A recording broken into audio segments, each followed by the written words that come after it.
Hi! నమస్తే అండి. ఏంటి ఆకుకూరలు చూపిస్తున్నా అనుకుంటున్నారా? ఈరోజు చుక్కకూర, ఎండు చేపల కర్రీ తయారు చేసుకుంటున్నామండి.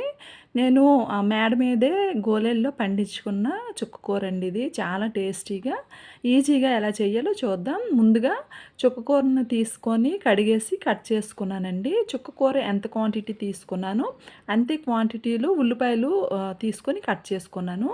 అంటే పావు కిలో ఉల్లిపాయలు కట్ చేసి పెట్టుకున్నానండి. అలాగే ఎన్ని ముక్కలు ఉల్లిపాయ ముక్కలు అయ్యాయో అంత చుక్కకూర తీసుకున్నాను. ఒక 3 ఎండు చేపలు తీసుకున్నానండి. శుభ్రంగా కడిగేసి పసుపుతో కడిగేసుకొని వీటిని మనము ఒక కళాయిలో ఆయిల్ వేసుకొని ఒక 4, 5 స్పూన్ల వరకు ఆయిల్ వేసుకొని ఇందులో ఈ ఎండు చేపలు వేసి బాగా ఫ్రై చేసేసి పక్కకు తీసేసేయాలండి.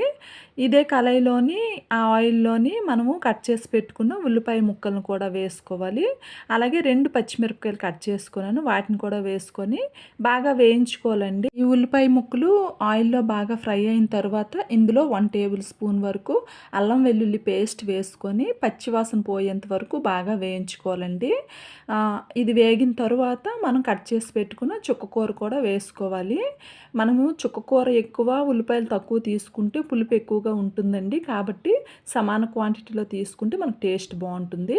అలాగే ఇందులో కారం వేసుకుంటున్నానండి. కారం, పసుపు వేసుకుంటున్నాను. నేను ఇది ఇంట్లో తయారు చేసుకున్న మసాలా కారం అండి. అందుకే నేను ఇందులో ధనియాల పౌడర్, మసాలా వేయలేదు.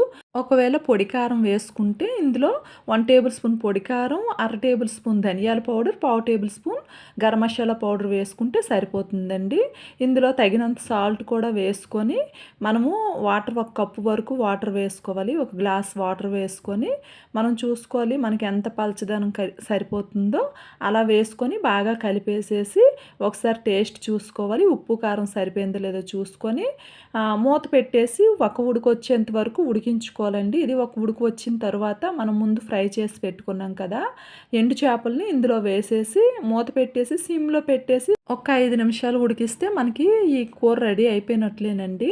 సేమ్ ఇదే ప్రాసెస్లో చుక్కకూర నెత్తళ్ళు కానీ, చుక్కకూర ఎండు రొయ్యలు కానీ వండుకోవచ్చండి. చాలా చాలా టేస్టీగా ఉంటుంది. ఒకసారి ట్రై చేయండి. నా వీడియోస్ కనుక మీకు నచ్చితే ప్లీజ్ లైక్ చేయండి, సబ్స్క్రైబ్ అవ్వండి. ఇంకా సపోర్ట్ చేస్తూ ఉంటారని ఆశిస్తూ ఉన్నాను. Thank you so much.